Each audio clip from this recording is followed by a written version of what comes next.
behalf of the English-speaking union, I welcome you all to the 31st edition of the public speaking competition. Without further ado, I now wish to call on stage Dr. Jeremy Charroux to address the audience. At Chartel for Education, we are dedicated to academic excellence. Our partnerships with top institutions ensure that our students have access to high-quality education and global opportunities. We are honoured to work with organisations such as the English-speaking Union, which shares our commitment to fostering communication, critical thinking, and leadership skills. We believe that hosting the ESU Public Speaking Finals reflects our growing partnership and provides young individuals a platform to showcase their talents in public speaking. To the participants, reaching this stage is a remarkable achievement. Well done. Your dedication, confidence, and eloquence are most commendable. Regardless of the outcome, you embody the values that we celebrate here at CTE. Best of luck, and may the best speaker win. Thank you.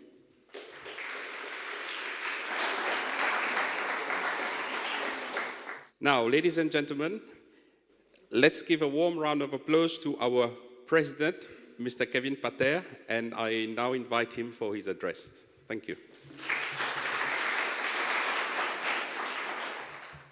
The stage is finally set for the grand finals of the ESU Public Speaking Competition 2025.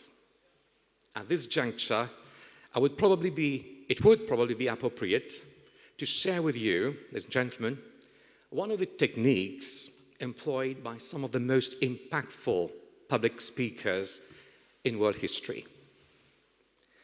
Apart from speaking with a fire in the belly, these speakers, whether consciously or unconsciously, happen to do one thing that we'll probably see in you, the finalists today.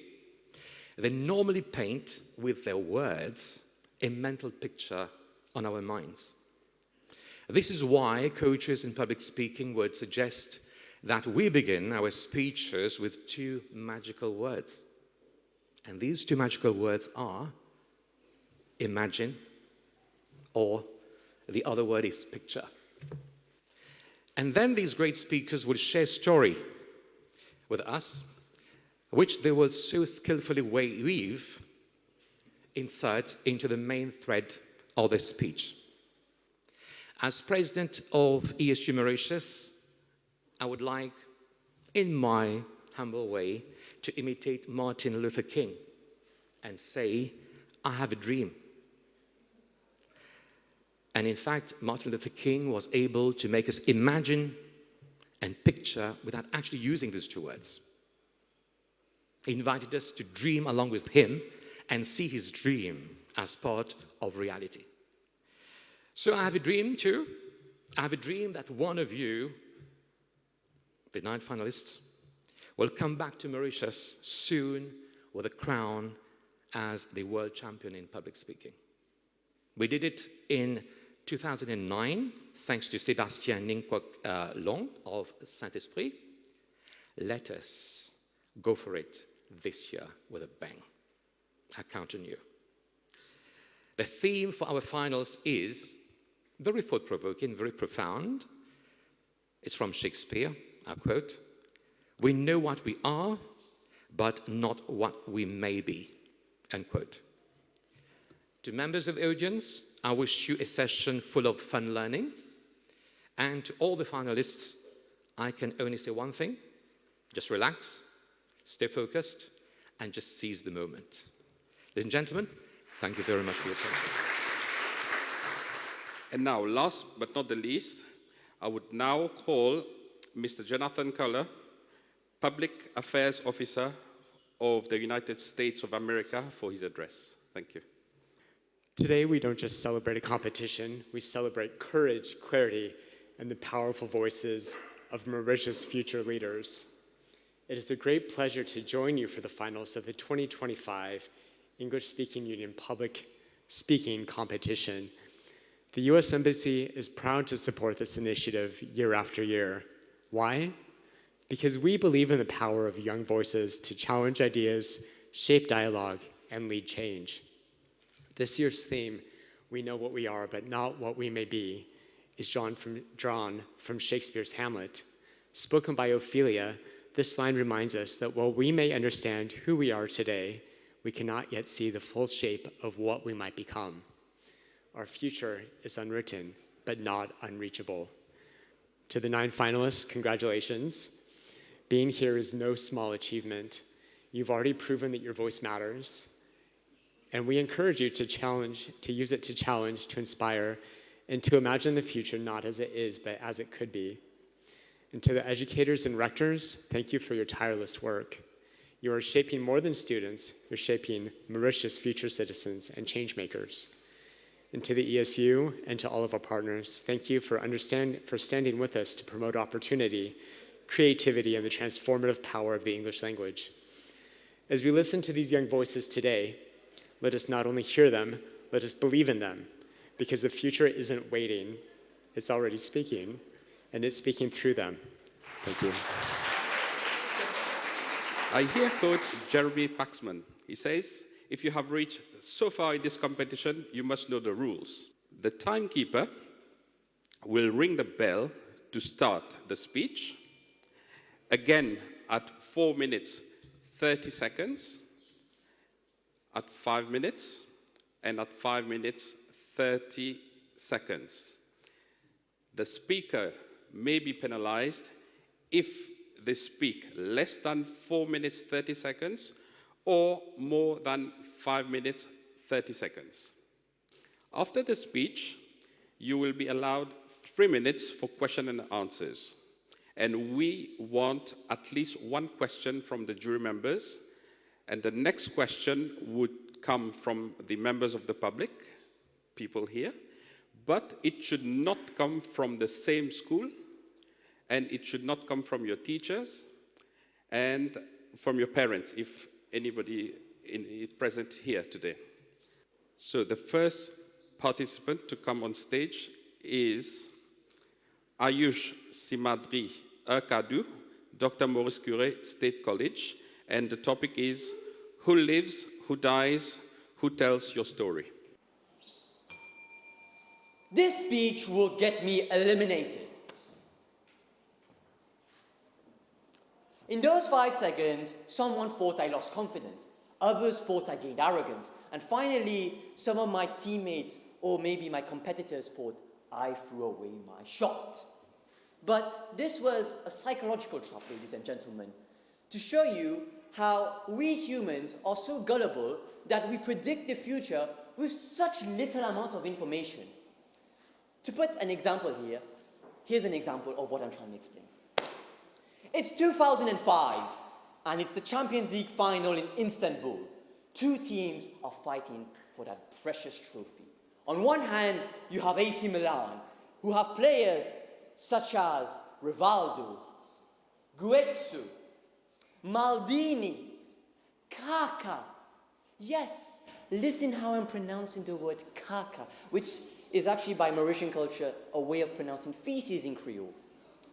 But yet, these players made part of a great Milan team, a legendary Milan team, and they were 3-0 up against a tiny team called Liverpool. Liverpool at the time were weak. They had great players, but they were 3-0 down against a team that were the best at their game. The tunnel was quiet. They lost hope. Pundits, not pundits in religious ceremonies, by the way, pundits in Sky Sports and BBC were telling that Liverpool threw away their chance. But when Gerrard and his friends and his teammates walked out of that tunnel, the crowd was screaming. It was the Liverpool fans giving the players hope, and the effect was legendary. 46th minute, Gerrard scores a header. 47th minute, Smicer shoots the ball onto the top of the net. And finally, in the 52nd minute, Xavi Alonso gets a pen to equalize the game against Dida, the AC Milan goalkeeper. He places the ball, he shoots, and Dida saves. But it rebounds and Xabi Alonso scores the equalizer. History has been made, the comeback, the remontada is on. And on that day, there were players such as Dudek, Jamie Carragher, players maybe your grandparents may not know right now, but on that day, they were world class. Stopping shot after shot after shot after shot, as if they were battlemen, they were army men defending against a great war. And when Shevchenko, sorry, Russian names unfortunately, missed that pen, Istanbul was ecstatic. Liverpool have made history. They stole away United's 1999 historic treble-winning trophy. And that is a lesson for all of us. We may think we are the underdogs. We may think we don't have a chance in life. But we do not change the events based on the past. It's only up to the present to decide what we should be. And this brings me to my second point. I could have come onto the stage and spoke about sob stories, about how my father, right behind, who's recording me actually, how he was chased by gang members at night working late shifts in McDonald's, or how my mother, who was pregnant, carrying me in her womb, working late night shifts at 3 a.m. in the cinema just to provide food, bread and butter on the table, or how my sister, who isn't here unfortunately, but helped me write my speeches, how she had to deal with racism at the age of 8. But when I look at my father's pride, my mother's smile, and my sister's face, I realize one thing. They did not let the past dictate them. So who am I to come on stage at the pinnacle of his career to complain and cry and sob just to get a small little cup? I would rather make everyone know that I won this trophy, or even though I don't win it because I just mentioned I lost it, fair and square with no tears to see. And finally, as George Washington said to Alexander Hamilton, I apologize, on the final act of Hamilton, let me tell you what I wish I could. When I was young and dreamed of glory, you have no control who lives, who dies, who tells your story. In life, we have 2 deaths, which we learned from Coco maybe. The first death is physical. We die, we turn into ashes, or maybe we're buried. But the second one is the physical one, when everyone in this room forgot you. Be the person who gained more than they bargained for. Be like Alexander Hamilton. Be like the fathers of our nation. And become the hero of your own story. Because one last thing, I was supposed to be born a girl. But yet, I was born a boy. And yes, my parents were notified that I was a boy, otherwise they probably would cut something else than the umbilical cord. So even the laws of nature could be defied. And as the words of Jim Carrey, good morning, but if in case I don't see you, good afternoon, good evening, good night. Thank you, ladies and gentlemen. Thank you very much for your speech. Can I ask the jury members if you have any question? You've talked a lot about personal achievements. And you've talked about, not relying on sub-stories or backstories as well. But how far do you find, the input or the support of one's near and dears, your family, your support group, important in your achievements? It's very interesting, as a matter of fact, because when I look at someone to support for me, it's always either my parents, my mom, my dad, or my teachers, every teacher I worked with. And yes, as a matter of fact, I have 1,000 sob stories because every time I participate in everything, I'm always on the losing side. But when I need support, when I need a hug, when I need people to hold me and make me stand on my 2 feet, I think that's when I realize. And right now I'm realizing the importance of how simple humans can just make you become a better person. Hi, thank you for that. I have a question. Do you have any examples, personal examples, of models who can point to what you may want to become? Models. The issue is that I have many models that I look at, and it's very tough to pick one. But if there was probably one, it would probably be, it's a very generic one maybe, Thomas Müller from Bayern Munich. A lot of people know Cristiano Ronaldo, Messi, Neymar, but this man, he was special because he made all of them three cry in the same tournament.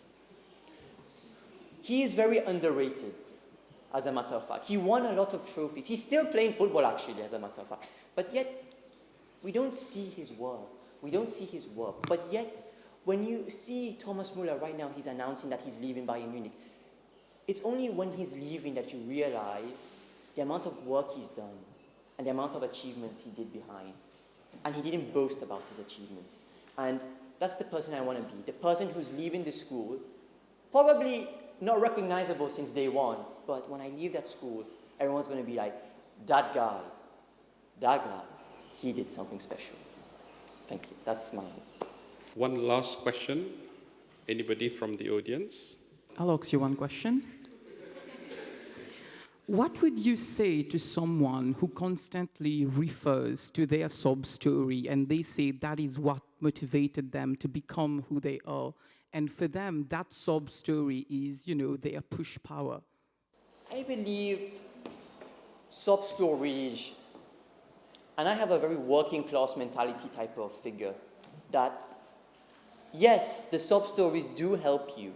The sob stories do make you become a better individual. We've seen this so many times, but I sometimes also want to think that we have to also put the happy moments. When you're celebrating your birthday and cutting that cake, or when you're making your first footsteps, or when you're talking towards your crowd for the very first time. I think these are also stories that we should tell, because we all know the media coverage.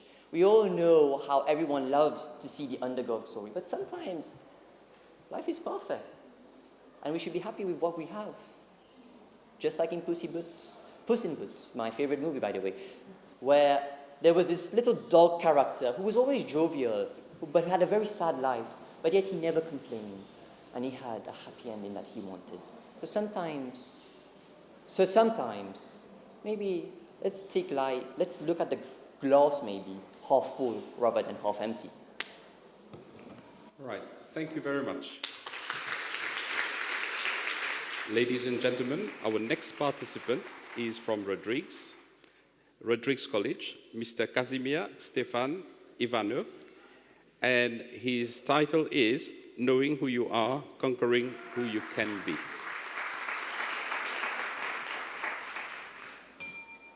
There once was a young boy whose hands were calloused from working the land. His life was simple, rooted in the rhythms of agriculture. Every day, he would wake up under the same sun and walk the same paths as every single one of us. But he dreamt of a life perhaps a little different than his father's. The late young Daniel André from the village of Citronelle in Rodrigues could have never predicted the wings he would grow or the skies he would soar. In 1984, he became the first Rodriguan flag bearer of the Olympic Games in Los Angeles. In that moment, Daniel carried more than just the weight of a flag. He bore the aspirations of every Rodriguan, the courage of those who came before him, and the promise of a future for those after him. The world looked on, and through his actions, they saw not just the flag, but the success of transformation. Ladies and gentlemen, respected chairpeople, my fellow friends and teachers, greetings. Personal growth is the main driving force of life, and whether you want it or not, one day you're a newborn and the other you're newly buried. To me, what matters the most is not how you go, but how you lived. It's all about the journey, right? During the short or long challenge that you call life, you can decide whether you want to accept that personal growth or not. It's only once you start your journey that you are starting the process of personal growth as dreams without goals or just dreams. To put it in simpler terms, only dreaming of becoming an Olympic champion won't make you an Olympic champion. And I think that our Daniel André understood that to perfection. As a fellow Rodriguan myself, I can tell you, becoming an Olympic champion for us is nearly impossible. Despite having a lot of talented athletes coming from Rodrigues, we still have little to no chance of going professional. Nonetheless, Daniel Andre did not give up. He kept on following his dreams, and meanwhile having a lot of people who saw sports as a hobby, he still went on and did not give up. Barely anyone believed in him, and he had all the valid reasons to give up. I'm sure at one point in time, he asked himself, is it really worth it? Am I doing the right thing? Because, let's be honest, the path he was undertaking was not easy to go through. He kept on following his dreams and succeeded. He managed to do the impossible and made a career out of sports. He truly deserves that stadium that is renamed after him to continue his outstanding legacy. Sometimes it's only after looking back that we realize that we've come a long way, that we're truly capable of accomplishing anything. Look at Daniel Andre, who came from a humble background, having humble passions, but still managed to accomplish the impossible. You see, at the beginning of your journey, you're only aware of the things that you can do based on what others have already accomplished in the past. But when you try, you realize that you're much more capable than that. I can give you more examples.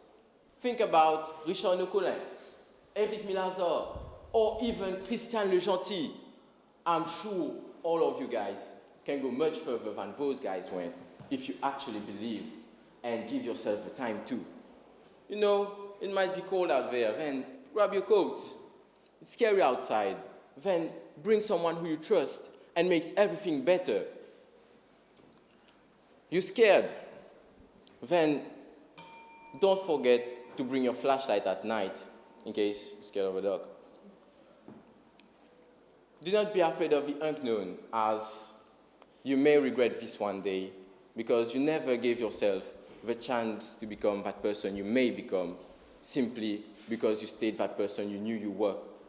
So go out there, follow your dreams, get out of your comfort zone, and allow yourself to grow. Because as Helen Keller once said, life is either a daring adventure or nothing at all. Thank you for your kind attention. Thank you, Mr. Casimir. Questions from the jury, please. Thank you, Stéphane. You've mentioned having dreams, but then having goals to make them come true.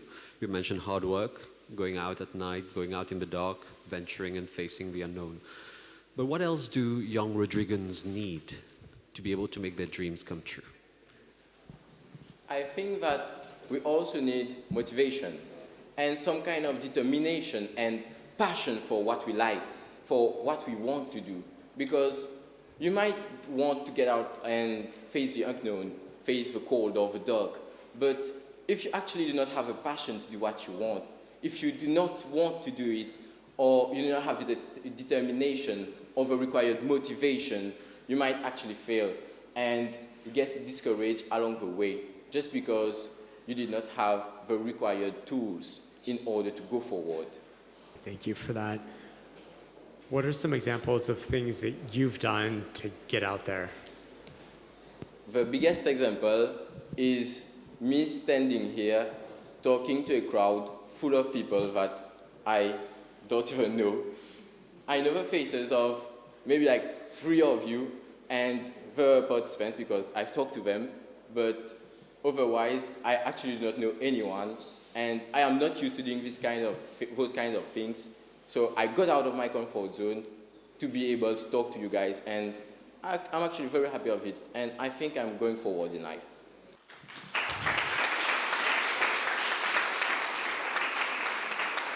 Any question from the audience? Hello, my name is Madeline Borger. I am one of the English teaching assistants in the Fulbright program with the United States Embassy. And my question for you is, how does your Rodriguan identity influence your dreams for the future? You've spoken at length about the dreams of other Rodriguans, but how does Rodrigues mean something to you in your future? You know, Rodrigues is not really a worldwide known island, because I am used to going online and they ask me where I'm from, and I just have to say Mauritius, because no one knows where Rodrigues is. So I think that being Rodriguan teaches me to try and actually break this kind of routine of saying, yeah, I'm from Mauritius, where I'm not from Mauritius, I'm from Rodrigues. So I want to make us known and to put a name out there for us. My name, Stéphane Ivanhoe Casimir. Okay, thank you.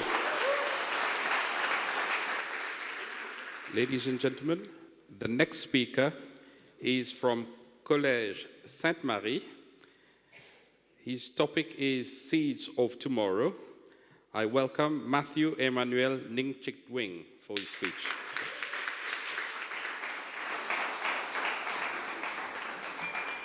Greetings to the jury, the audience, and fellow speakers. My name is Matthew, and today I want you to conduct a thought experiment. Consider this. Every day, we wake up, make our beds, take a bath, eat, and get ready for work or school. And during this time, most of us are as good as sleepwalkers. Our minds have gotten accustomed to this routine, so much so that we now run those actions on autopilot. And this happens several times a day. Perhaps when we're sitting in class, bored, and just wishing that school would end, or when writing those boring reports that you have to submit at work, or even when listening to multiple speeches back to back. Yet, everyone has an identity which defines who they are. And this identity is built around all the experiences that you have had up until now. However, since we live on autopilot for several hours a day, we may not be alive throughout our waking time. Therefore, are our very identities illusions? And if our identities are mere illusions, do we even know what we are? Well, personally, I think that we are nothing. As Jean-Paul Sartre once said, life becomes meaningless the moment you lose the illusion of being eternal. Our lives, along with the ones of those we love, are all meaningless. I mean, I just want you to think about the vastness of our universe. If 1 grain of sand was needed to represent 1 billion planets, you would need every single grain of sand on Earth to represent the number of planets in our universe. In the true scale of a universe, our Earth is just utterly insignificant. Chances are that in 10 years' time, I'll forget the names and faces of almost everyone here, and that almost everyone will forget mine. So why not try? This was my exact thought process going into this competition. Since almost everything that happens in the present day will most likely be forgotten in around a decade, why should I worry about embarrassing myself on stage? If you want to become a doctor, why yield to your fears of medical school? Members of a jury, why not give me a score of 100 out of 100? Because after all, it's all meaningless. My point is, we do not know what we are. And in the scale of a universe, we are more insignificant than a single grain of sand in the vast ocean. And you can think about that in 2 ways. Either be a lousy person and decide not to achieve anything significant in your life because, well, it's meaningless. Or be the one to say, oh well, life is meaningless. If I try and fail, nobody will remember my failures. But in the slightest possibility that I succeed, I may be able to make the world a better place, even if by just a bit. I may be forgotten in around 10 years' time, but I shall make it so that my actions are not. But the thing is, it is impossible to know what will become in the future. Just like our identities have been shaped by all the experiences that we have had up until now, they will be further molded by our future experiences. Therefore, unless you can see in the future, it is impossible to know what will become. But, ladies and gentlemen, our future is not predetermined. I believe that we, humans, have an infinitely powerful asset, one which is even able to sever the ties of fate itself. Free will. It is impossible to know what will become in the future, but that does not mean that we cannot do anything to influence it. Anyone, even though it might seem impossible to do, has the ability to control their future to a certain extent. By sowing the seeds today, we pave the way for the sprouting of a future we aspire. We still have time. The world is not ending tomorrow. And on that note, I want to ask you to reflect on some things. Do you want to be remembered as the past? Your thoughts, ideas, and ambitions fading into mere specters of what could have been? Or do you want to be remembered as builders of a new age? As the pioneers and architects to this perfect world that I am confident we can create together. And ladies and gentlemen, even though there might be no path to this perfect world, we shall attain this world by creating our own path. Life is meaningless, but that is only because life is an opportunity to find meaning. Thank you for your attention. Thank you very much for your speech. Question, please. So, do you have any examples, maybe your top 1, 2, or even 3, of people who've been architects or builders of a new age and have made the world a better place? Do I have any examples of people making the world a better place? Well, if you ask me what makes this world a better place is, I would go for peace. The United Nations is an organization that promotes peace around the world. And even though they fight in wars, they advocate for peace. So, certainly the creator of the United Nations, unfortunately I do not know their name, is definitely a pioneer of this new world where peace is prevalent over war. So, I hope that answers your question. Okay, so how do you want to be remembered? Well, I am not arrogant enough to say that I will be remembered after 20 years after I die. Well, maybe I'll be remembered a bit more after that, hopefully. But I believe that everyone will be forgotten eventually. So, even though I will be forgotten eventually, I want the future generations to remember me as an advocate for peace, just like I've mentioned before, as someone who inspires people, just like I am hopefully doing right now with you. And yeah. Thank you, Matthew. You have, I think, reiterated a number of times about the meaninglessness of life, right? And obviously, a very interesting point of view. I'm just curious about your thoughts on how this belief can sustain you in the long run in terms of your life achievements, because in a way, let's say for a competition, it's very nice to say, okay, this doesn't matter, let's breathe, nothing matters, it's all dust. But then in the long run, for your plans, for your studies and so on, like how do you personally engage with this belief? Well, it's actually funny. So I told myself that if I lost this competition, then, oh well, it's meaningless. I don't have to beat myself up over it. But if I win this competition, it means the world to me.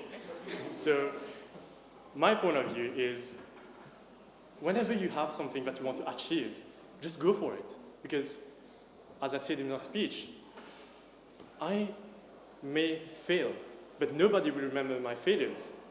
But if I win, I may be able to make the world a better place. Not just winning this competition, but achieving things in your life. Trying and failing is better than not trying at all, because you have nothing to lose, but so much to gain. That is my answer to you. All right. Thank you very much. Please regain your seat. Our next speaker is going to talk about Be the Spoon. Please welcome Nidhi Gokul from Mahatma Gandhi Institute Secondary School.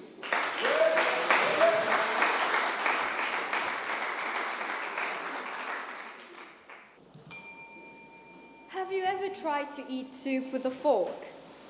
Yes, a fork. You're sitting there, stabbing at that soup like it owes you money. You're poking, prodding, and basically giving the soup a full-on interrogation. And it's just sliding away saying, "Catch me if you can." But isn't that what we do with life? And yet, here we are, holding a fork, trying to organize chaos. But here's the truth.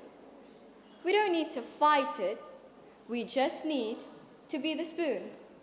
So, ladies and gentlemen, scholars and skeptics, lovers and lunatics, let us dive into this journey of soup and cutlery.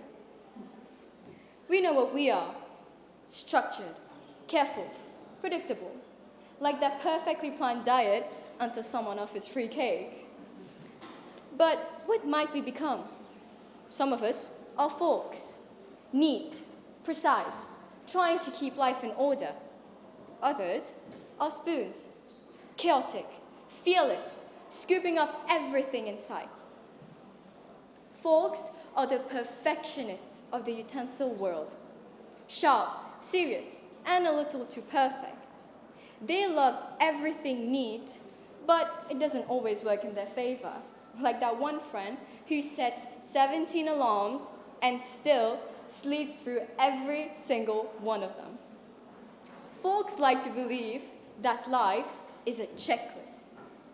They represent the part of us that clings to order and the illusion that life won't throw us a curveball. But the truth? Forks have no idea what to do when the world forces them into chaos. Then there's the spoon. The spoon doesn't care about neatness. It scoops up everything, even the weird stuff, like that one friend who thinks pineapple on pizza is art. The spoon embraces the chaos, whether it's stew or soup, because life is not about following rules. It's about diving in, getting messy, and hoping you don't spill it all over your shirt. So, where do we go from here? We often cling to the fork, thinking we need to control everything. But life is not about perfect separation. It's about diving in and embracing the mess. After all, you can't eat spaghetti with a fork and expect to keep your shirt clean. Consider this. To be, we have to exist. To become, we have to dare. This isn't just some catchy phrase I made up. It's a challenge. A challenge to put down the fork, step out of the comfort zone, and dive into the unknown. What if we let life be as messy as that soup we tried to eat earlier with the fork? History's great innovators didn't stick to neat, tidy plans. The Wright brothers didn't just sit around drawing diagrams of airplanes. They threw some stuff together and said, we might fly, we might crash. Either way, we're doing it. And look where that got us. Flying cars are still a dream, but they are not that distant of a dream today. Marie Curie didn't follow a perfect script either. She mixed things up and got herself a Nobel Prize twice. She didn't stick to the script. Instead, she rewrote it with radium. Alexander Graham Bell didn't invent the phone while thinking, I wonder if this could be a phone. No, he probably spilled his lunch in the process. But now, look at us. We're all here texting, calling, and doing way too much on these tiny devices. So, I would like to tell you that all these people, they experimented, they risked, they became. So, I ask you, when life serves you soup, will you cling to the fork, desperately trying to keep it separate? Or will you be the spoon, dive in, mix it up, and see what happens? I choose to be the spoon. The spoon embraces the chaos, makes it work, and somehow finds its own unique flavor. So next time life serves you soup, don't fight it with a fork. Be the spoon, embrace the chaos, and see how wonderfully unexpected you can become. Thank you. Thank you, Nidhi, for your presentation. You've talked about embracing the mess, and embracing the mess can be disorienting, can be overwhelming, especially for young people. So what do you suggest to the people here, the young people here? How can we prepare ourselves to embrace that mess and at the same time be resilient? Well, to the young people here, I know being a teenager is really hard. I'm literally standing in front of you as a teenager. And I can tell you that one thing that has kept on pushing me to achieve whatever I want is my friends, my family, and the people around me. My friends are right there. They probably don't believe what I'm saying right now, but it's okay. I would like to tell you that not only your friends can support you, but yourself. Often, we find ourselves in the trap of thinking, oh, what if I lose? What if I cannot do this? But why don't we shift our mindset and instead think, what if I do it? What if I'm not scared? What if I actually embrace the mess? Another way you can actually embrace the mess is by getting to know yourself. By knowing where the mess exactly is, you can pinpoint where you can actually embrace it, understand it, and finally you become the better version of yourself. I'm just curious how you came up with the, fork and spoon metaphors. Well, thank you for the question. Well, this might be a bit embarrassing, but I will say it. On the night that I got to know I was one of the finalists, yay, I was actually sitting at the dinner table with my parents, and there was a bowl of soup sitting on the table right in front of me. And in a rush, because I was contemplating what I could come up with, I went and I grabbed a fork instead of a spoon. And I went and I sat down and I started scooping it, or trying to scoop it. Nothing worked, and I kept on putting it in my mouth until my mother pointed out, and, well, she called me an idiot, too sad, and she said, oh, come on, where is your mind? That is a fork, and you're using the wrong utensil for the actual recipe, for the actual dish, which is the soup. And then I went and I grabbed the spoon, of course, and then I thought, something clicked. Something clicked in my head that why don't I use that? Because my mother afterwards, she gave me a long lecture. I bet many of you can relate to that. But I love my mom, come on. My mom gave me a long lecture about you're always using the wrong utensil for a certain dish. And that's how I came up with this analogy. Thank you. One question from the audience. Hi, I'm Sanjana, winner of this competition in 2017. And my question to you is that you mentioned being messy. What about the stains of the spaghetti on your shirt? What about the consequences of being messy, of being limitless, and of being reckless? Well, thank you for the question. I do understand that by being messy, of course, you're creating a mess. But I would also like to point out that when you're embracing the mess, it doesn't always have to be with bad consequences. It could be with good ones. Like for the spaghetti, maybe you find a better way to eat it. Maybe you put something on it. I know, crazy idea, but if it's a new shirt, come on, we cannot get it to go spoiled. Just put something on it and eat the spaghetti. Now, if we were to apply that in real life, I would also like to say that being chaotic, I don't mean necessarily social chaos. Nobody wants that. So I would say social chaos is definitely not part of what I'm trying to mean. But I would also like to add that embracing the chaos could be in the form of exploring yourself, understanding yourself, going out there, stepping out of your comfort zone, finding hobbies, finding new friends like I did since the beginning of the ESU competition. And I would say not all chaos have to have a bad consequence as long as it is benefiting you and as long as it is not harming others. Thank you. I will use my veto to ask a last question. As an active youth of this society, can you tell me one thing that you've done outside your comfort zone? Well, thank you. It's literally here.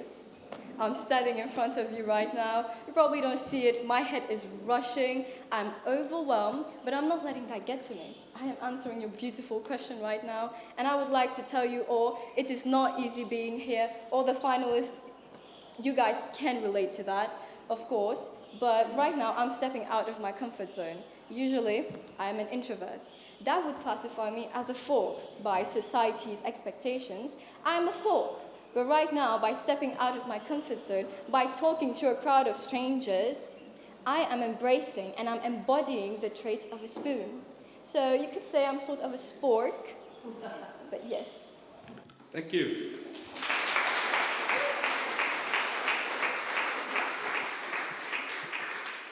Now, ladies and gentlemen, I would like to call Mr. Eric Mohan Bissessar from the Collège du Saint-Esprit, and the topic is A Life Lived Twice, once in silence, once in truth.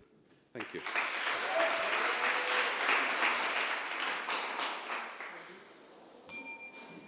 As of midnight, the Trevor Foundation estimates that 47 transgender individuals have attempted suicide. Of these 47 transgender individuals, 11 have succeeded, and 55 more have been victims of rape. Ladies and gentlemen, good morning. I will begin by sharing the journey of someone very dear to me, of a girl named Talia. A brave soul who, like many of us, fought daily battles within and without. From a very early age, she experienced cognitive dissonance and body dysmorphia, finding herself trapped in a psychological rift between the identity imposed upon her and the person she truly knew herself to be. Every day, she waged a quiet war against loneliness, doubt, and the rejection that threatened to dim her inner light. When those closest to her turned away, she stood at the precipice of self-destruction, burdened by internal strife and external cruelty. But this isn't about just one person. This is about a whole community of human beings who, as a result of society's cruelty and ignorance, have been cast aside, silenced, and condemned to suffer. And what was their crime? Wanting to exist. Yet, much like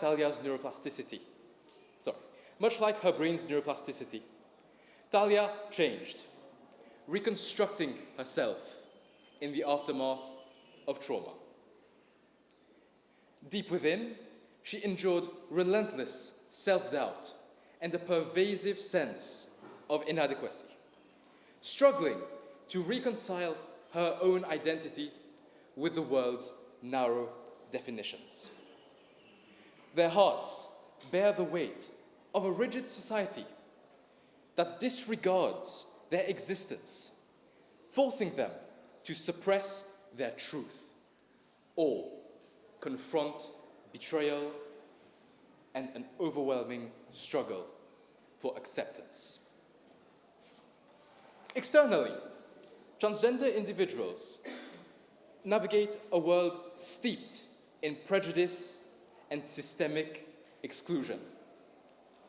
They confront judgment at every turn, encountering pejoratives that echo the message that their lives, their dreams, and their identities are worthless. Today, I implore you to look beyond the stereotypes and the resentment, and to hold ourselves accountable. For the sake of basic human compassion, it is now time to challenge our ingrained biases and to reject the easy, ongoing narratives that are weaponized to justify senseless hatred. Transgender people are not mere statistics or distant stories. They are real people with hopes, with dreams, and, most importantly, the inherent right to live true to themselves. Their journey from silence to truth is one of defiance, perhaps a reclamation of the very identity that the world sought to erase. Let this not just be another fleeting moment of awareness, but let this be a moment of reckoning. A choice to either turn a blind eye or to take a stand, to either let resentment fester or to dismantle it. Because silence is not neutrality. Silence is complicity. I leave you with the words of Angela Davis, who once said, "I am no longer accepting the things that I cannot change. I am changing the things that I cannot accept." Thank you very much for your attention, ladies and gentlemen. Thank you, Eric, for your presentation. In a society like ours, like many other societies, views and beliefs about gender and identity are sometimes very much fixed. Yes. And sometimes hard to change. So can you think of some practical examples? You've talked about taking a stand, you've talked about not staying silent, but can you think of some practical examples where young people can be the agents of change in that area? Thank you very much for that question. As a matter of fact, I believe that youngsters nowadays are in fact more accepting than youngsters before. And as such, youngsters are more able to accept and to show empathy towards people who are a bit different, such as transgender people. So, practically, what can someone do? It's not complicated. It's a simple question of being kind and of showing basic human compassion to everyone, no matter their differences, no matter who they are, no matter their skin tone, or more. I hope I've been able to answer your question.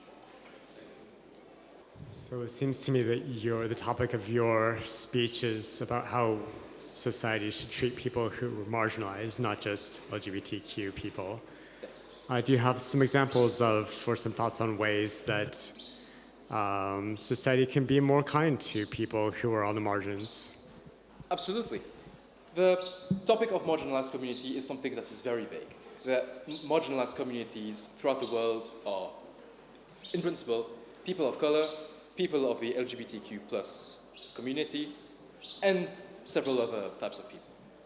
However, the simple thing of being kind is by making a simple gesture. I know you took the example of disabled people. Let's narrow that down to a paraplegic.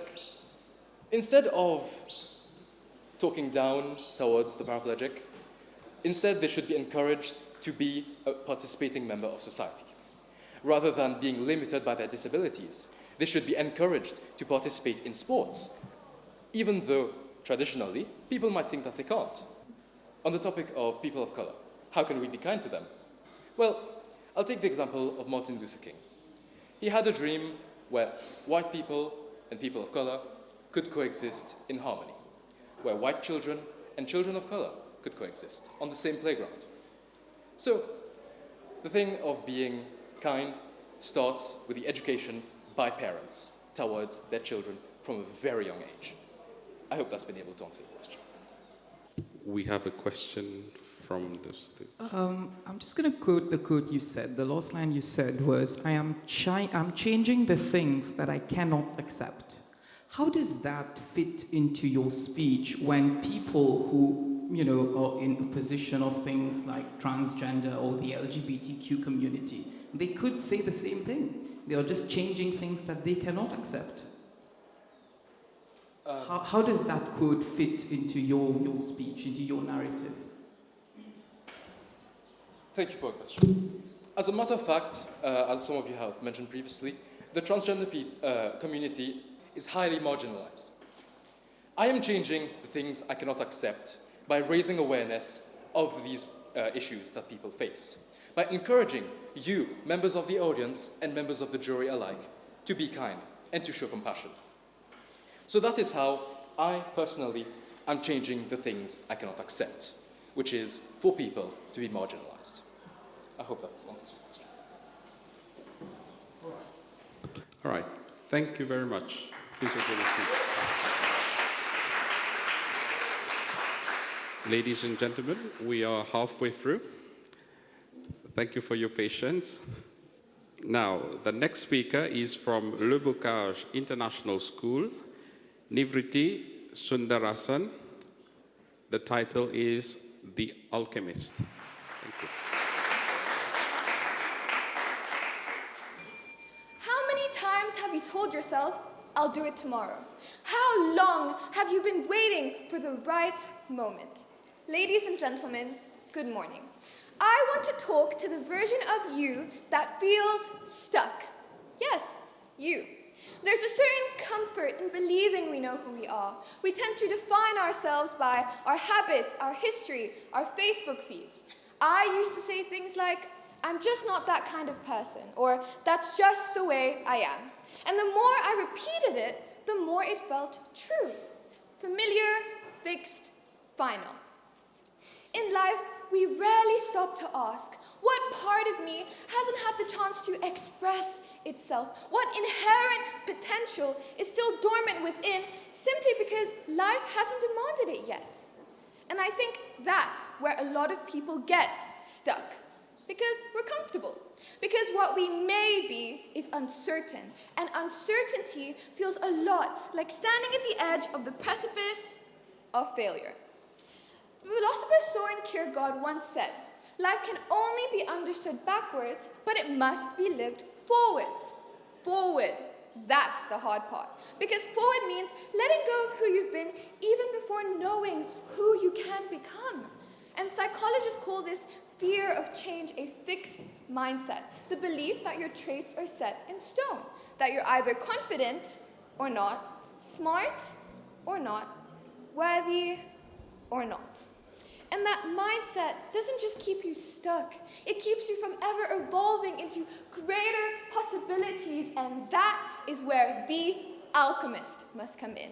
And my respected audience, that's you. Not the kind with the bubbling cauldrons and the pointy hats, but the kind that weaves your own internal alchemy. Alchemy, in its original form, was a scientific and philosophical tradition that aimed to transform base metals like lead into gold. But beyond chemistry, it represented something much deeper. Transmutation, the journey of changing an undeveloped or limited element of ourselves into something empowering and liberating. The process of alchemy is not instantaneous. It unfolds in three main phases. Negredo, the breaking down, albedo, the clarifying, rubedo, the becoming. I didn't know those words when I was a 12-year-old, but I knew what breaking down felt like. Back then, I was labeled introverted, but I would term it invisible. The kind of kid who sat quietly in the back of the room, admiring the confident ones, the ones who stood tall, spoke clearly, got heard. They felt like a different species, and without even trying, I had already accepted that can never be me. At that age when confidence defines status, softness can make you a target. There are moments when I laughed at jokes that were really at my expense, moments when I stayed quiet, not out of humility, but out of fear of ridicule. That was my negredo, my period of blackness, of decomposition, the dark before the dawn. But change doesn't always announce itself. For me, it came in small moments. A raised hand, a shaky sentence, a decision to try. Moments that didn't feel like much, but marked the start of something new. That was my albedo, a spark of opportunity, a glimmer of hope, the new dawn. And over time, through trial, through effort, through reflection, something began to shift. Slowly, I found my voice. And now standing here, speaking in front of you all, this is my libido. Not the end of my story, but a moment I can recognize how far I've come. I was my own alchemist, and you can be yours. You don't need a perfect moment to start. You just need one honest one. One decision to stop waiting. One moment of courage to say, I'm not finished yet.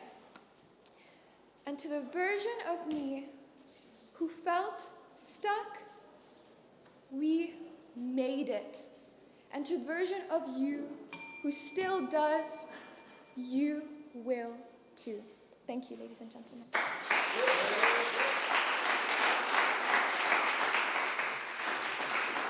Thank you for your speech. We welcome questions from the jury. So do you remember the moment that the change started in you? And was there anything that helped you?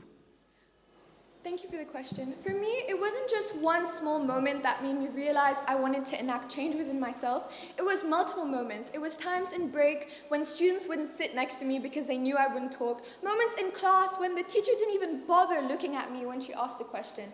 And those moments over time built up, and I realized I wasn't happy with the person I was being, and I wanted to enact change. What helped me was my parents, because at home, I truly felt comfortable. I felt comfortable speaking to them. I felt comfortable at the dinner table talking about my day, talking about what happened, speaking about topics in the world. So I knew my own identity, my comfortable self was being outspoken. So why at school was I not that way? It's because I was scared, and that had to change, and that's why I changed. Thank you. Thank you, Nivriti, for your presentation. From your presentation, from the way you're mentioning, you've traced different stages in your own transformation. And it seems that to be able to effect that transmutation, self-awareness is very important. That is, to be able to track that. So how would you, or what suggestions would you give to your peers to be able to maybe plan and then track that progress in themselves? Thank you. I think the first step is letting your ambitions push you further than your fears. Because the reason a lot of us end up stuck is because we're being pulled in two different directions. So basic laws of physics here. We have 10 newtons pulling us forward, 10 newtons pulling us back. We're going to stay still. So we shouldn't let our fears hold us back. We should take that first step forward. And it's okay to be scared. It's okay to be worried that you're going to fail. But you should still try. Let your ambitions push you further than your fears holding you back. I think that's the first step. And the next is to celebrate the small victories. You don't have to win a whole competition, but look at me here. I won the semifinals, and I still got to this point. This was an accomplishment in itself, and I'm proud, and you should be too, of the little victories. Do you have any questions? Please stand up, introduce yourself before your question. Good morning, I'm Bruno Bayash from Lighthouse. So my question is, so we have a lot of adults today that are experiencing the fear of change because they are stuck in the comfort zone. So what advice would you give to them to overcome that fear of change? Thank you. So as I said earlier, the first step is to let your ambitions push you further, and the second is to appreciate the struggle. Because I know a lot of people think, oh, struggling is so hard, I don't want to deal with that, I don't want something to be bad, change must only be good, but that's not true. In the same way a caterpillar must struggle to emerge from their cocoon, the same way we must go through struggle to achieve greatness. It's like appreciating the sun after long periods of rain, appreciating the rain after long periods of sun. To take that step forward, you have to accept the struggle that comes with it, and you have to embrace it. I think that's the main thing. Thank you very much, Nivriti. You may please regain your seat. Thank you very much.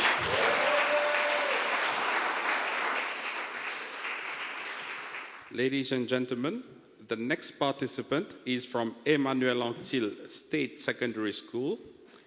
Mr. Ganauri, Harry Advey. The topic is the vector of becoming, direction and magnitude of our future selves. Good morning, judges. Imagine, if you will, each of us not as a static fixed point in the vast expanse of existence, but rather as a dynamic, ever-evolving vector. A vector, in its essence, comprises of two critical and inseparable components, direction, and magnitude. We know our current position, what we are, the origin of our vector. But what of the future? What of the enigmatic what we may be? This boundless, uncharted territory that stretches before us, shimmering with potential. The direction of our vector, that is, the path we choose to traverse, is shaped by our deepest aspirations and the deliberate choices we make, both large and small. Do we, perhaps, allow the paralyzing grip of fear or the relentless pressure of external expectations dictate our trajectory? Or do we perhaps choose the path of continuous learning? The magnitude of our vector, that is the length of the arrow that represents our forward momentum, it is the very force which propels us forwards. Will we exert a gentle, almost imperceptible nudge, or do we unleash a powerful, transformative surge of energy that shatters all the barriers that stand in our way? The quote from William Shakespeare, "We know what we are, but not what we may be," highlights the inherent uncertainty of this vector. This vector, life, in an infinite wisdom, throws us unexpected curveballs, presents us with unforeseen opportunities, and relentlessly tests our resilience. Yet, we are not mere spectators in the grand theater of life. We are active agents, empowered to shape the direction and amplify the magnitude of our becoming. Now, consider the example of Marie Curie. She started as a governess, facing seemingly insurmountable hurdles in her path, relentless pursuit for science. Yet, through sheer determination and willpower, she became the first woman to win a Nobel Prize, the first person to win 2 Nobel Prizes in 2 distinct scientific fields, a feat which has not been repeated till this day. The sheer magnitude of her vector propelled her forward. Now, do we want to be like her? She started as a determined and inquisitive student of science, but she could not have known what she may be, a pioneering figure in the field of radioactivity, whose discoveries would revolutionize our understanding of the atom and how it works. Or consider Jane Austen. From the confines of her family's drawing room, she started writing. But she faced the societal constraints of that time placed upon female authors. Women were not supposed to write, were not even supposed to learn how to read, but she did. Through her keen observation of human nature, and coupled with her determination to craft insightful and intricate narrative, she created timeless novels that up to now still resonate with readers across the globe. Think of a world where Pride and Prejudice does not exist. 1 million movies would not have been made because so much has been brought about from her. She started as a clergyman's daughter, yet through sheer will and determination, she became a literary icon, a name which every literature student and most people generally will know. Now, something that hits a little closer to home would be the story of my maternal grandfather. On the 30th of December 2010, he was amputated of his left leg, just below the knee. But he was not traumatized by this devastating experience. He pushed through the pain of losing a foot, and which was exacerbated, as he had been a very, very good football player back in his day. But he did not let that pull him down. Instead, he decided to live life to the maximum. He went to India. He went on pilgrimages across multiple holy places, Kurukshetra, Vrindavan, Mathura, all of that. He also went to London to watch our favorite football team, Chelsea Football Club, lift the Premier League back in 2017 after his foot had been cut off. And he did all of that without one foot. He went to France, Germany to visit multiple people. He did all of that. But my uncle summed it up perfectly. He said, what that man is doing with one foot, most wouldn't do it with 2. Because who would be able to do that without sheer mental fortitude? My grandfather changed the direction of his vector, which was in a downward spiral, and moved it up and amplified its magnitude to new heights. So let us cultivate the courage to choose our direction and to amplify our magnitude.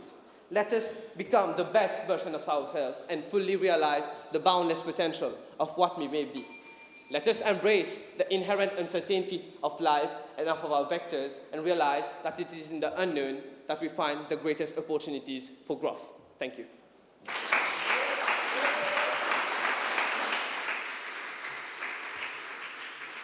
right, so you gave 3 really excellent examples, but how would you describe the vector of your own becoming?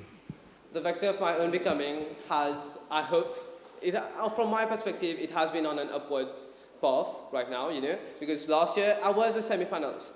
I did not get into the finals, and that brought me down. But I made up my mind that this time I will get to the final, and I am here. So, job accomplished for me, and that's the vector of my becoming. A year ago it was the final, and I was not here. This year I am. Thank you. Thank you, Advay. You've mentioned a number of setbacks and uncertainties. You've said that life throws curveballs. I think a few of you have mentioned that. Obviously, you've mentioned that determination and the will to succeed is two different determining factors. They are very important in ensuring success, or at least reaching the next step. So how can our system, the educational system that we have, prepare young people to also face some of those uncertainties, rather than, chart a planned path in life? Yes, well, our education system is something that I really like to dissect at home and with my friends. And I see that we do not provide that path that we have to do. They just give us, you go to school, primary, secondary, tertiary, that's it. And then you get a job. We don't ever pull people forward so that they are really enthused to be working. Most people nowadays go to work and do it as it's a routine, as my friend Matthew said, where we do it mindlessly. But this is what our education system must change. We must encourage students to have critical thinking, which should not only follow the curriculum every single time. It's great to have a curriculum. I love it. I want to become a teacher myself. But we have to be able to work alongside a holistic development of the child and make that the mental health and the mental development of the child is not impacted by the pressure of exams, because we are all stressed about exams every single time. It is something that really hurts the psyche of students. I'll follow up on your answer to the question you just answered, okay? Do you think it's more of an issue with our curriculum, or is it more of an issue in regards to the opportunities that are presented? Because there are schools in Mauritius that currently are, giving a lot of priority to this holistic development that you talk about. It's just public schools that don't necessarily do it. So is it an issue with the curriculum, or is it just, some parents are able to buy that holistic development for their children while others are not? Yeah, it's also a program. You said only a few schools, right? So some schools, not all of them, and certainly not state colleges. The government does not promote that as much. We can say that they organize competitions, but this one here is not open to. It is open to everyone to participate, but it is a ruthless competition. Everyone must be at the top of their game to win, right? So most competitions are like that. And it is like everyone attends to a certain group of students, and not everyone even hears of the competition. When I was speaking to some people, and they were like, "Oh, that competition, I never heard of that. I went to school for 7 years, never heard of it." And it's not promoted. It should be given the opportunity, yes, but it should also be given that at schools, clubs must be set up. Now it's going to be set up, but for the past 10 years, it hasn't been. Okay, Advay, thank you very much.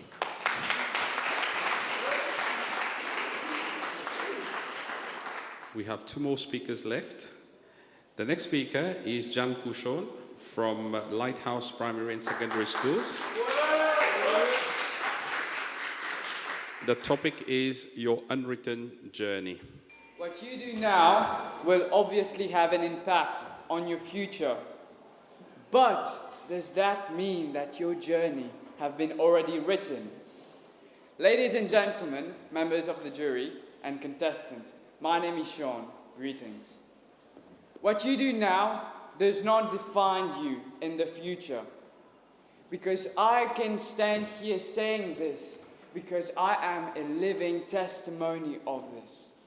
But before we dive into my story, I will take an example of a baby. A baby comes into the world as an infant, very small and very cute. But also, they don't come in this world fully grown as a fully grown adult, but with time, they grow. And it is a journey in itself. And also, let's go deeper into this topic. You do not know how this baby will look like. Who will they be? What are their values?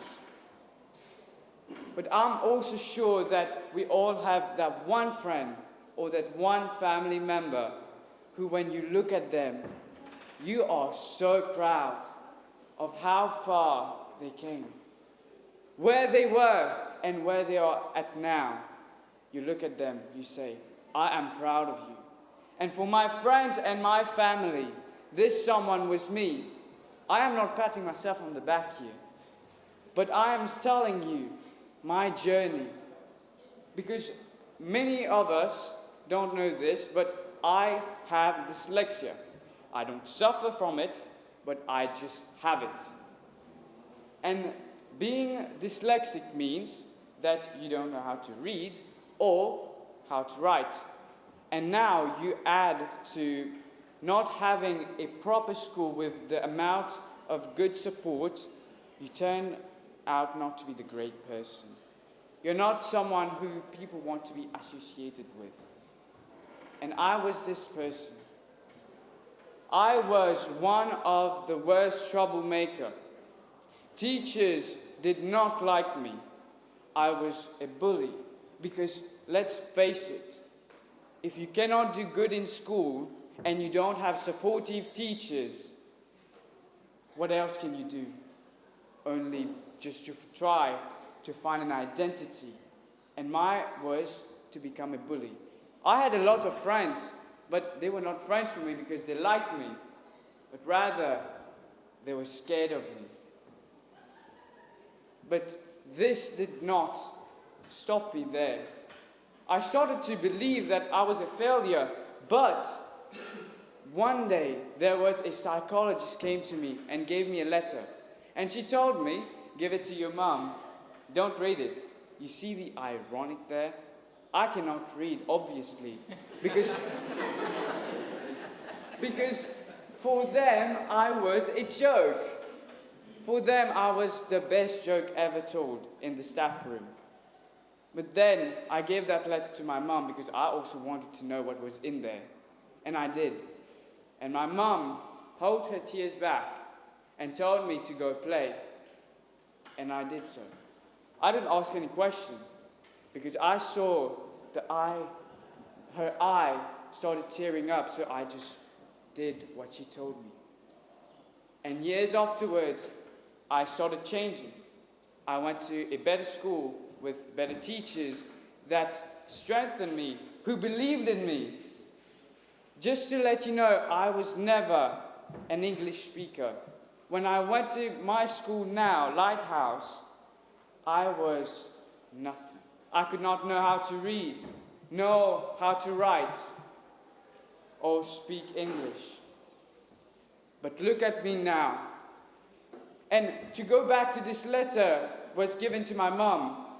This letter stated, "Ma'am, your son needs to be put in a boarding school where he will not see or talk to his friends till he knows how to relate with people or try to make his best to listen and to behave well." And ladies and gentlemen, when I sat down with my mom, when she told me what was in this letter, I knew that day that I could change. I knew that day that people can change with time. Because I am standing in front of you here.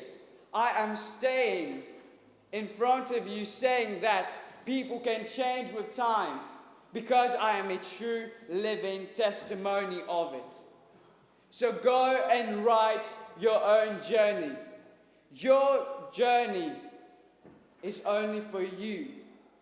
Because it is hard to read a book that have not been written yet. So go and write your own story. Be the author of your own book because you are the author of your journey. Ladies and gentlemen, contestants and members of the jury, thank you.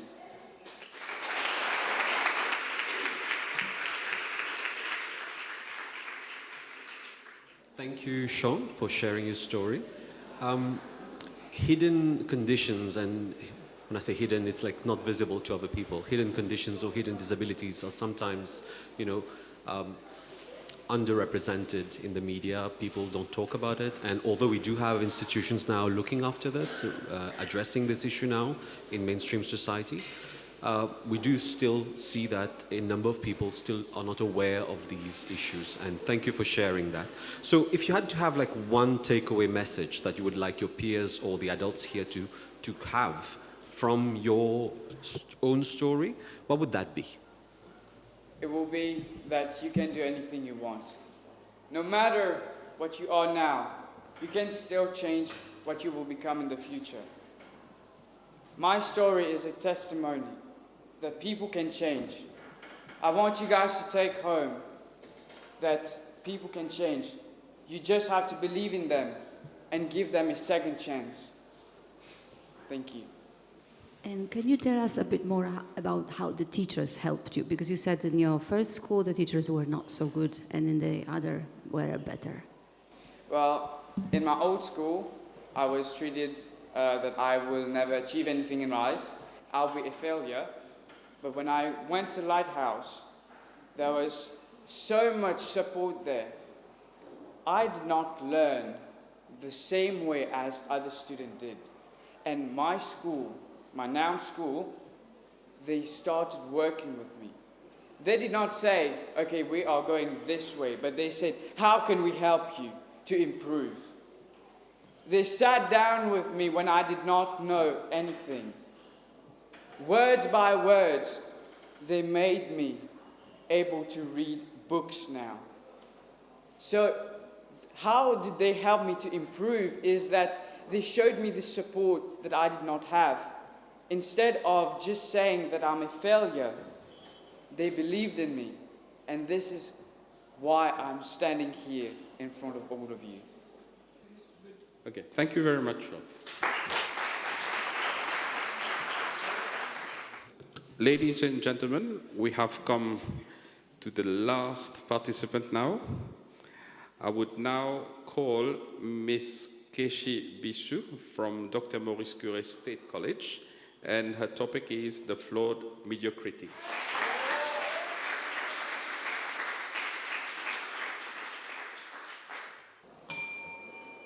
One minute.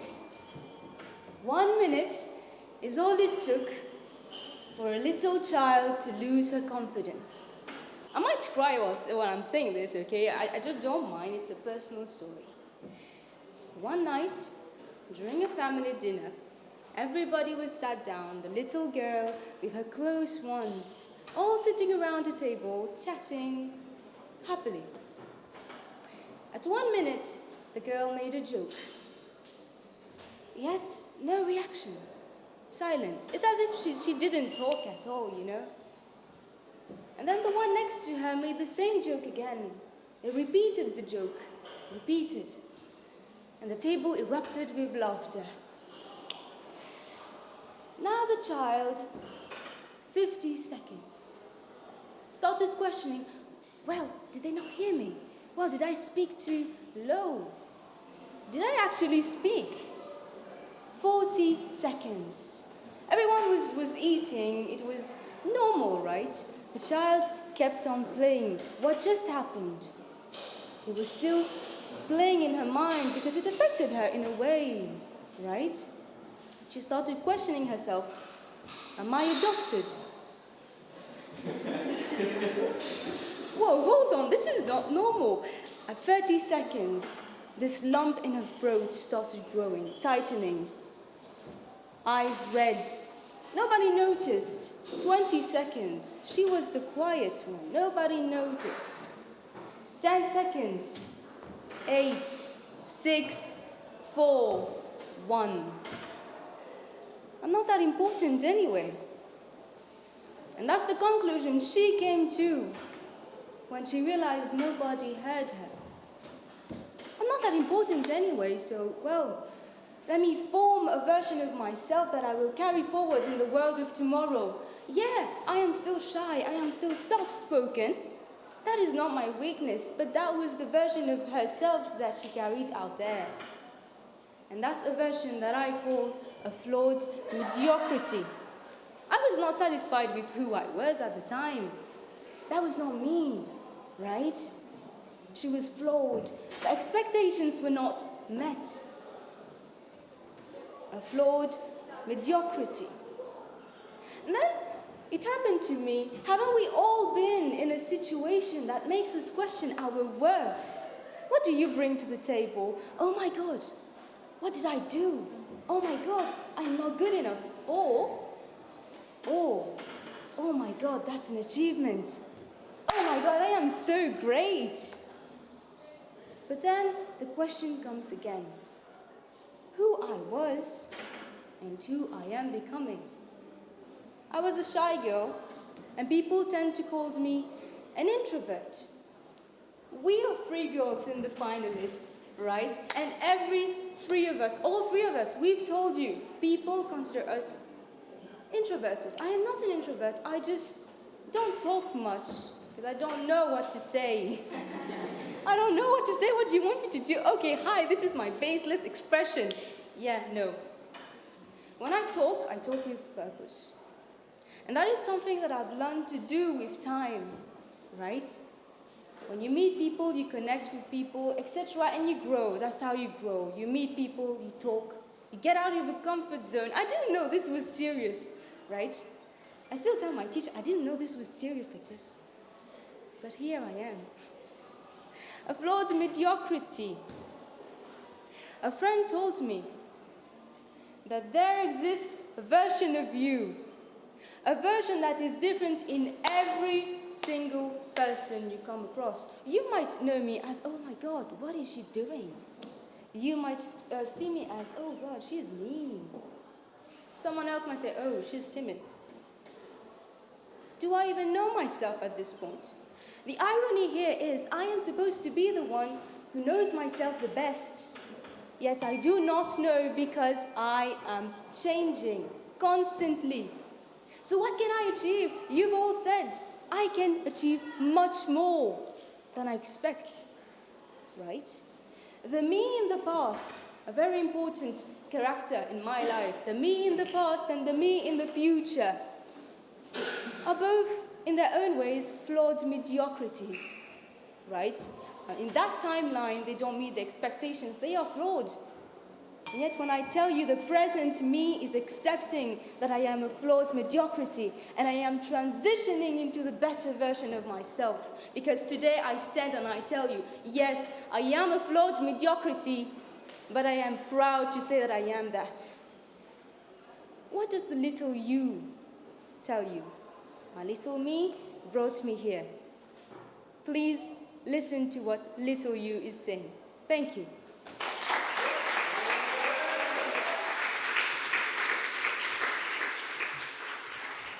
Thank you, Keshi, for your speech. I would now invite questions from the jury members. So, can you tell us a little more about how you are transitioning into the better version of yourself and what that process looks like? Right. So I am currently in the journey of learning about myself. Ever since the Heats, I've been talking about how I understand myself, I understand people. And how do we do that? Getting out of the comfort zone, not only that. Understanding what makes us powerful. What brings this unique spark that you have. Everybody has a unique spark, by the way. It's not the same, and that's what makes us unique. Understanding that unique spark takes time. My grandmother, she's great at lying, but she's a great storyteller. It's her spark, probably. My mother, she's great at scolding. My father, he's a stubborn man, but that's virtues that I want to learn. And maybe by doing extracurriculars, learning about people is very important. Talking to people to understand where you're attracted to, what attracts you. And that's how I'm learning about myself. Thank you. Thank you, Keshi. In fact, I'm seeing that there are multiple Keshis in front of me, and I'm not drunk. There's the Keshi at home, I think we've mentioned. There's the Keshi standing in front of us. There's the Keshi at school. How do you maintain sort of integrity for yourself amongst all those different personas that you deploy? Right, so As you've mentioned, I do have different personas. The us at home in a pyjama, in the clothes from yesterday, and the us at work, freshly cut beard, suited up. Very different people. But I try my best to link them, you know? I want people to talk to me as if they're talking to a friend. Be it you're an elderly person, be it you're a child. I don't want this disparity between me from home and me from, let's say, a workplace, right? You talk to me, you're not talking to a higher up, a superintendent, someone who's very high placed, you know? A friend, down to earth. I'm trying to make all of those personalities intersect. Thank you. One more question. I would invite members of the audience if you have a question. Hello everyone, I'm Kieran, winner for last year. And my question to you would be, how would you carry your uniqueness forward into reinventing yourself, given that you already know your uniqueness, but you want to form something that you don't know? Right. Going out of the comfort zone is not the only thing that helps you. What if you create something that's your legacy, you know? I have not discovered myself properly yet, but I intend to, and when I do, I want to bring that to other people. It's a legacy that I want to carry, not a set of rules written to help you master a certain thing. No, it's a thing that you discover, a thing that you learn by yourself, a thing that you create rather than fall into again.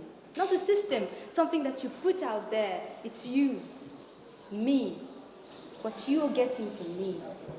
Thank you. Thank you. Thank you, Keshi. So, ladies and gentlemen, I will now call Dr. Rajendra Kolapu Bangari to say a few words on the participants. Thank you everyone for being patient with us. Okay, it was not an easy job. Thank you for participating, all of you. We were very, very impressed with all the presentations. Okay, so if you've reached this stage, I think one of you mentioned that if you've already reached this stage, there's nothing that you can envy from the others. You've already done your best. And some of you have even improved over last year's performance as well. You've had the determination to start again. So a few things just to sum up a little bit what we felt as jury as well. One thing that was very important for us was, this aspect of being authentic, having stories that mattered to you, but also at the same time having a message that went much beyond that personal story as well. And we were quite impressed with the way that you elaborated on that major theme and then came up with themes of your own and owned that theme as well. So this is something that we really appreciated. We also found how the ways that you made those interesting connections, sometimes some of you had personal stories and you wrapped up your presentation around that personal story. Sometimes you had stories about your community. Okay, you talked about people in your family or people in your environment that made an impact and that illustrated that theme so clearly. And that was interesting. And sometimes you also linked it with external other people like Marie Curie, obviously, who lived a very messy life and got, irradiated in the process. Yeah, so that's the risk of being messy. So, but she got rewarded in the end. So there's also those different linkages that we appreciate as well. So that's one thing. We also appreciated the way that you owned the stage, that you conveyed your ideas, the eye contact, the body language, all the things that we talked about in the training sessions as well. We thought that this was very well put into place, and that's our appreciation for you. Well done. A round of applause for you.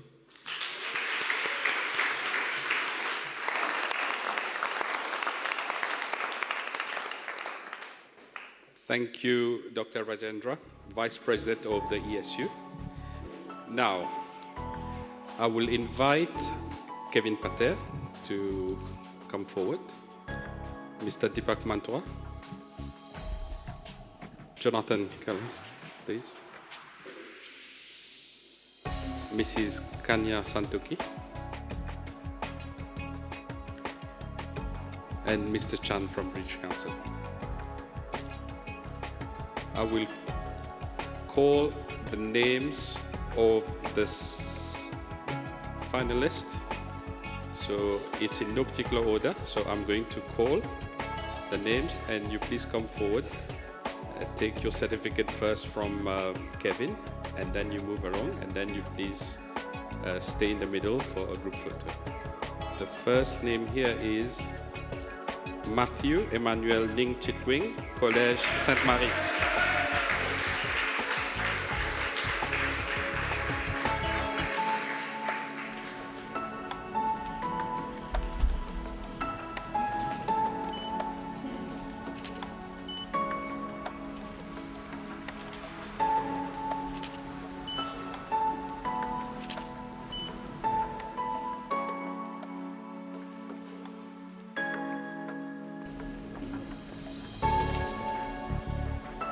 Just as a reminder, they are receiving gifts from ESU, from British Council, from Curtin, Mauritius, and also from the US Embassy. The next name is Ayush Simadri Akadu, Dr. Maurice Curie State College.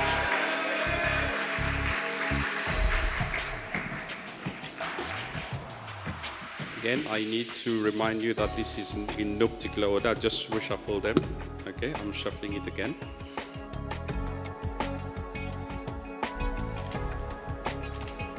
Mr. Eric Mohan Bissessar, Collège du Saint-Esprit.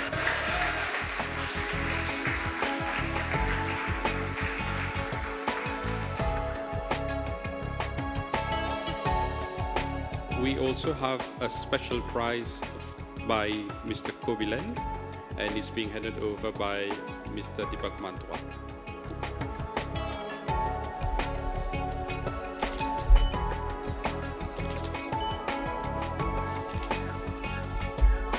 The next certificate goes to Sean Janku, Lighthouse Secondary School.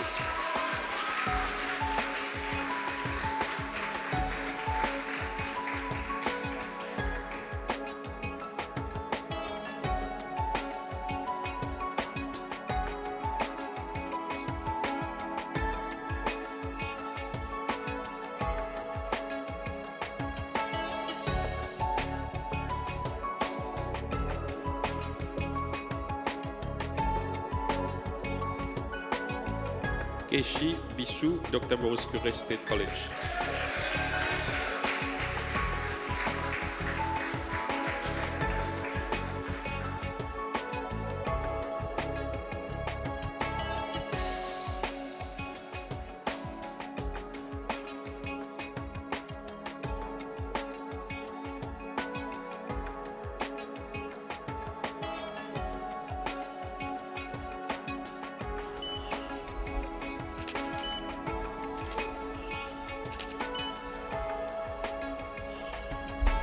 Our newly made friend from Rodrigues, Stefan Ivano Casimir.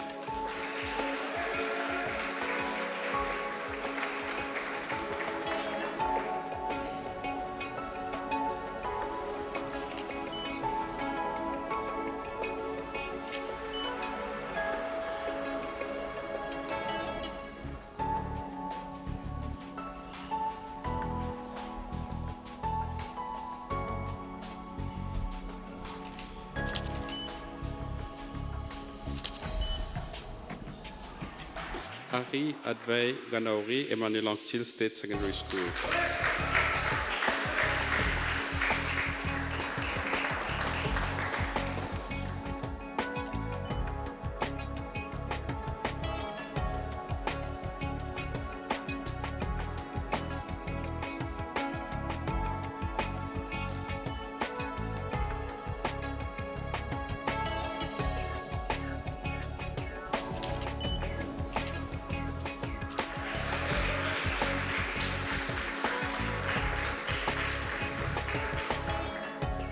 Ladies and gentlemen, boys and girls, the most awaited moment for this season at ESU has come.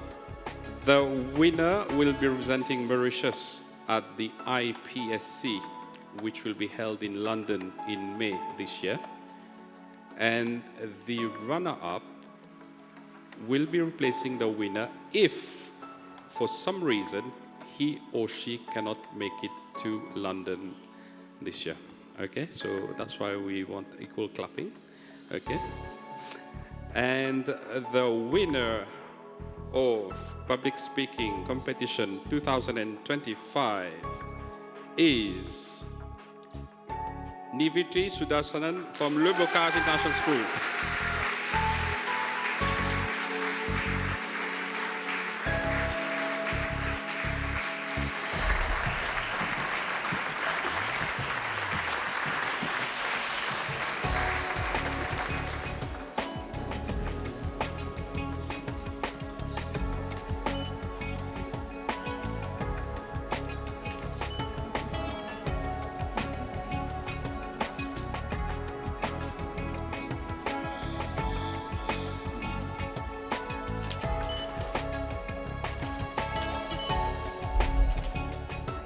And the runner-up, Nidhi Gokul, Mahatma Gandhi Institute Secondary School.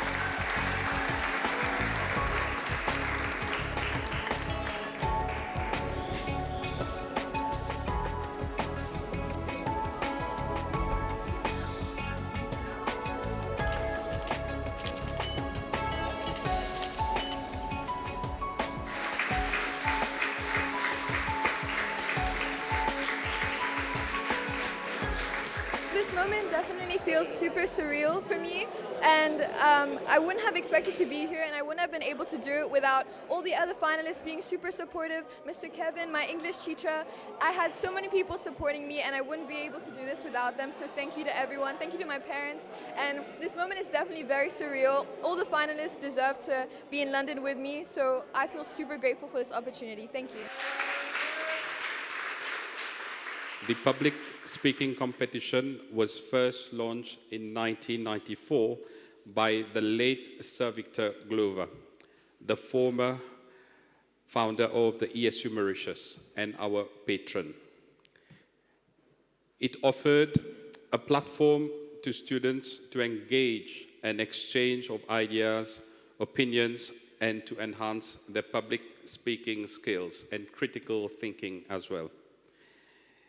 In fact, two amazing persons have marked the history of our public speaking competition.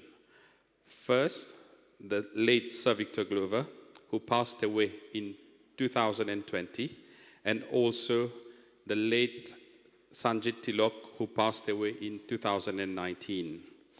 As a tribute to these great visionaries, ESU, as a tradition, now offers a trophy, the Sanjit Tilok Memorial Cup, to the winner when they later go and deliver the speech at our annual dinner. The Sir Victor Glover Memorial Trophy is being offered to the winning school today.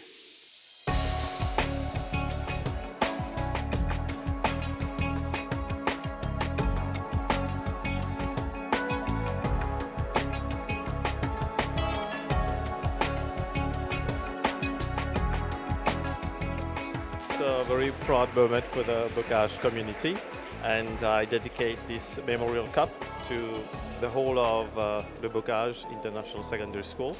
It's been a few years that we've been participating now, and I think Nivriti greatly deserves it. She's an inherent speaker. I've believed in her. She can testify to that since the very beginning during the preliminaries. And I wish her best of luck, and I'll keep on coaching her. She'll be off to London now.